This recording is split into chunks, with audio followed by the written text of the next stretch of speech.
أهلا بكم. كتير مننا فاكر إن الاستثمار ده عامل زي سباق، لازم تجري فيه عشان توصل للثروة بسرعة. بس الحقيقة ممكن تكون عكس كده خالص. النهاردة بقى هنكتشف مع بعض فكرة ممكن تغير نظرتنا لموضوع الفلوس ده تماما. الفكرة هي إزاي الحكمة مش السرعة هي اللي بتبني ثروة بجد، ثروة تعيش وتكمل. فيلا بينا نبدأ الرحلة دي سوا. طيب، أول ما بتيجي سيرة الفلوس والبورصة مش كتير مننا بيحس كده بقلق، توتر، تحس إنك داخل على عالم غريب ومعقد وحتى مخيف أحيانا. بصراحة ده شعور طبيعي جدا. بس تخيلوا معايا كده لو في طريقة بسيطة وواضحة تخلينا نفهم الليلة دي كلها. عشان نفهم أكتر خلونا نتعرف على شخصية اسمها سامي. سامي ده شخص عادي جدا زي أي حد فينا، عنده أحلام وطموحات كبيرة، بس في نفس الوقت شايل هم مستقبله المالي وقلقان. النهاردة بقى هنمشي مع سامي في رحلته، وهنشوف بعينينا إزاي قدر يتحول من مجرد شخص قلقان لشخص فاهم وواثق من خطواته. وهو في رحلته دي سامي هو بيدور وبيقرا، وقعت عينه على جملة الواحدة من أساطير الاستثمار بنيامين جراهام قال: الهدف مش إنك تبقى غني بسرعة، الهدف إنك تكون حكيم كفاية عشان تفضل غني. الجملة دي كانت زي ما تكون نورت له لمبة. اكتشف إن القصة مش في المكسب السريع اللي ممكن يطير في الهواء، لا، القصة كلها في إنك تبني عقلية، تبني حكمة تخليك تعرف تحافظ على الفلوس دي وتكبرها مع الوقت. طيب، أول درس سامي يتعلمه كان غريب شوية. اكتشف إن عنده شريك في البيزنس، شريك محدش يقدر يتوقع تصرفاته ومزاجه فوق وتحت طول الوقت. الشريك ده اسمه السيد سوق. تعالوا بقى نعرف مين هو السيد سوق ده، والأهم إزاي نتعامل معاه بذكاء. تخيلوا كده معايا إن كل واحد فينا عنده شريك في البيزنس واسمه السيد سوق. الشريك ده عنده عادة غريبة قوي. كل يوم الصبح بيجيلك لحد عندك يخبط على الباب ويعرض يشتري أسهمك أو يبيع لك أسهمه. والمشكلة فين بقى؟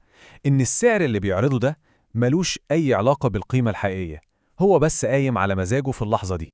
يعني مثلا ممكن في يوم يصحى من النوم مبسوط قوي ومزاجه في السما، يجي لك ويقول لك يا صاحب البيزنس بتاعك ده يساوي مليون دولار. طبعا ده سعر مبالغ فيه جدا، سعر غير منطقي بالمرة، بس هو مزاجه كده. وتيجي تاني يوم الصبح تلاقيه جاي قالب وشه مكتئب ويقول لك بمنتهى التشاؤم: بصراحة كده المشروع ده كله على بعضه ما يساويش أكتر من 100,000. شايفين التقلب؟ بيعرض سعر قليل لدرجة تخليك تضحك.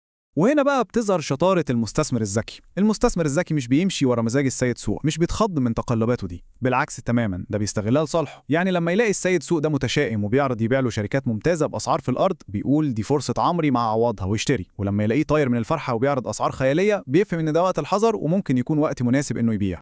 تمام، بعد ما فهمنا شخصية السيد سوق المتقلبة دي بنلاقي نفسنا قدام اختيار مهم جدا، اختيار أساسي لازم كل واحد فينا ياخده قبل ما يحط أول جنيه في الاستثمار.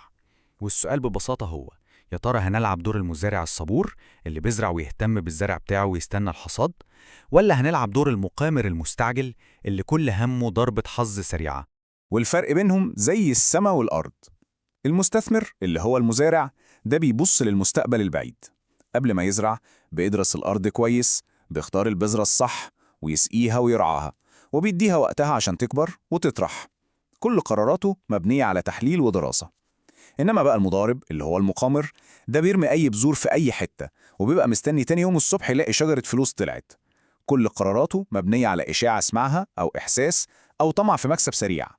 وهنا نوصل لواحدة من أهم القواعد اللي لازم نحطها حلقة في ودننا. أكبر عدوين لأي مستثمر مش هما السوق ولا الاقتصاد ولا أي حاجة خارجية. أكبر عدوين هما العاطفة والجهل. يعني المعركة الحقيقية مش مع الشاشة اللي بتطلع وتنزل، المعركة الحقيقية بتبقى جوانا، معركتنا ضد خوفنا لما السوق يقع وضد طمعنا لما السوق يطلع. طيب، لو كان أكبر أعدائنا هم الخوف والطمع والجهل، إزاي نحمي نفسنا؟ إيه السلاح اللي في إيدينا؟ هنا بقى بيجي دور حاجة اسمها الدرع الواقي للمستثمر الذكي، وهو يمكن أهم مبدأ عملي هنتكلم فيه النهاردة: مبدأ هامش الأمان. مبدأ هامش الأمان ده ببساطة شديدة معناه إنك تشتري حاجة بأقل من تمنها الحقيقي بكتير. يعني لو حللت شركة ولقيت إن قيمة السهم العادلة بتاعتها 100 جنيه، فأنت تحاول تشتريه ب60 أو 70. الفرق ده ال40 أو ال30 جنيه دول هو ده هامش الأمان بتاعك. عارفين زي إيه؟ تشبيه حلو قوي. تخيل إنك بتبني كوبري مصمم إنه يشيل وزن 20 طن، بس كل العربيات اللي انت مخطط تمشيها عليه وزنها 10 طن بس. ال10 طن الزيادة دول هم دول هامش الأمان. لو حصل أي غلطة في حساباتك، لو جت عربية أتقل شوية، لو حصلت أي حاجة مفاجأة، الكوبري هيفضل سليم. هو ده بالظبط هامش الأمان في الاستثمار. طب الدرع ده مهم في إيه؟ أول حاجة بيحميك من نفسك، من أخطائك في التقييم، لأننا كلنا بنغلط ومحدش فينا بيعرف المستقبل. تاني حاجة بيحميك من سوء الحظ أو أي ظروف طارئة تحصل للشركة أو للاقتصاد. تالت حاجة ده بيبقى زي مصد ليك ضد جنون وتقلبات السوق. والأهم من كل ده إنه بيخليك تفكر صح. الأولوية الأولى هي حماية رأس المال، مش الجري ورا الأرباح. ممتاز جدا. لغاية هنا احنا فهمنا الفلسفة والعقلية. دلوقتي بقى يجي وقت الكلام العملي. طيب نعمل ايه بالظبط؟ ايه هي القواعد الذهبية او التشيك ليست البسيطة اللي ممكن نمشي عليها قبل ما نشتري اي سهم؟ أول وأهم قاعدة على الإطلاق هي تغيير طريقة التفكير. لازم نفتكر دايماً إننا مش بنشتري شوية حروف وأرقام على الشاشة. لأ، إحنا بنشتري حتة من بيزنس حقيقي. بنبقى شركاء في مصنع أو محل أو شركة بتقدم خدمة. وعشان نحلل البيزنس ده بنبص على 3 حاجات أساسية، 3 أعمدة. العمود الأول التحليل النوعي، يعني بنسأل عن الحاجات اللي مش أرقام، زي سمعة الإدارة، هل الناس دي شاطرة وموثوق فيها؟ المنتج بتاع الشركة نفسه، هل هو قوي والناس محتاجاه فعلا؟ العمود التاني التحليل الكمي، هنا بقى بنبص على الأرقام، بنفتح الدفاتر ونشوف الشركة دي بتكسب ولا بتخسر، عليها ديون قد إيه؟ والعمود التالت والأخير التقييم. بعد ما عرفنا كل ده بنسأل نفسنا، طيب الشركة دي تسوى كام؟ والسعر المعروض في السوق ده مناسب ولا غالي؟ يعني لو هنلخص الليلة دي كلها في جملة واحدة، فالهدف هو إننا نلاقي شركات عظيمة بسعر عادل. خلي بالكم، مش شركات أي كلام بسعر رخيص، ومش شركات عظيمة بس بسعر خيالي. المعادلة السحرية هي دي: شركة ممتازة زائد سعر معقول.